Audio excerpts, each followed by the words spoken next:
Hello friends, இன்றைக்கான கதையை பார்ப்போமா? ஒரு நாள் ஒரு சிறுத்தை பயங்கர பசியோட உணவு தேடி போய்கிட்டு இருந்தது. அப்போ ஒரு மரத்தடியில் 2 மான்களை பார்த்துச்சு. ஒன்று கருப்பாக இருந்தது, இன்னொன்று புள்ளிமான். இந்த கருப்பு மான் புள்ளிமான் ரெண்டையும் பார்த்த சந்தோஷத்தில் அந்த சிறுத்தை, ஆஹா நமக்கு இன்றைக்கி உணவு கிடச்சிட்டு அப்படின்னு ரொம்ப மெதுவாக அந்த மான்களை நோக்கி போணுது.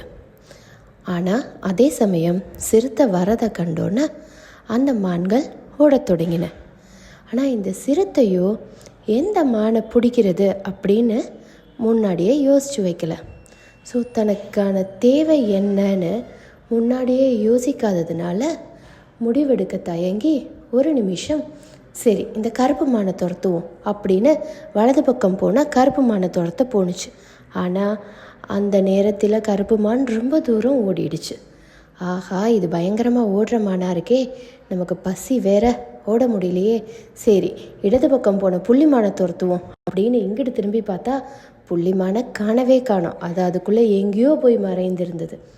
முடிவெடுக்க தாமதித்த அந்த ஒரு நிமிடத்தில் தன்னோட 2 இரைகளையும் தவற விட்டுட்டு பசியோட அந்த சிறுத்தை திரும்பி போனது. இப்படி தான் நம்மளில் பல பேர் நமக்கு கிடைக்க சந்தர்ப்பங்களை முடிவெடுக்காமல் தொலைச்சிட்டு அதுக்கப்புறம் யோசிக்கிறோம். என்றைக்குமே நம்ம தேவைகள் என்ன அப்படின்ற முடிவை முன்னாடியே எடுத்து அதை நோக்கி பயணித்தோன்னா கண்டிப்பாக நம்மளால் வெற்றி பெற முடியும்.